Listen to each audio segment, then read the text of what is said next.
Hello everyone, back here with defensive pattern number 5, a French maneuver. So the French might be evoking certain feelings here. So what is this pattern all about? Well, you see here the bishop on d3, the usual square that the bishop is on in the French, and the bishop on c8, the classic French bishop. So the point here is that this bishop wants to trade itself off for this bishop, and usually the reason is not just like in the French usually where maybe it occurs early on in the opening, where it's more so has to do with positional considerations like trying to remove your bad bishop. Here it's more about removing this very strong aggressive piece, which might be like almost checkmating the black king.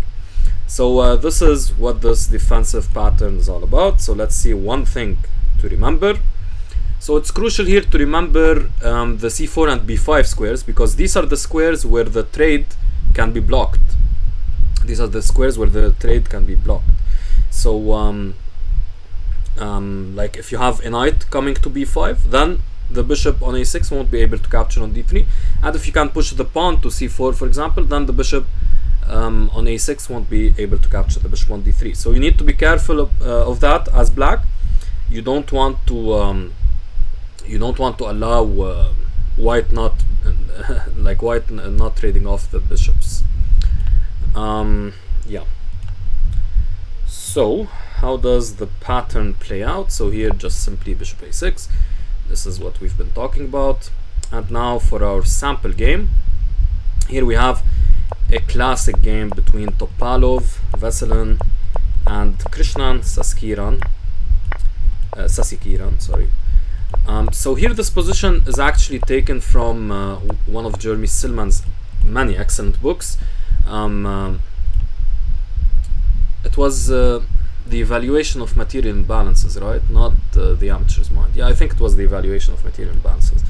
And here the big move here is bishop a3, trading off this bishop, and this is a very, very crucial and important move, because here this bishop alongside these pieces are starting a kingside attack, and as white here you don't really have adequate defenses. You can see how this could go wrong for white.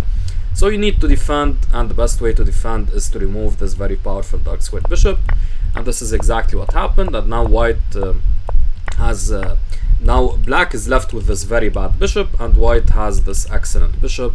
So the positional conversion here was quite easy for Topalov.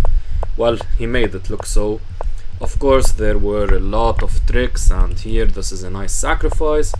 But yeah, this isn't, again, this is not a game analysis session, so or video, so we're not going to be deeply analyzing this game.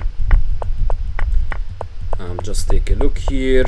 Very nice endgame as well, like down a piece and you're still winning the endgame. And yeah, here white simply wins.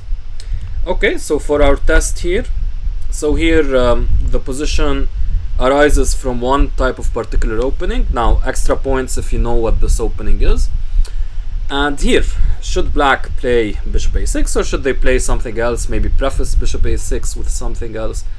So take your time here, pause the video and try to figure that out. Alright, so for our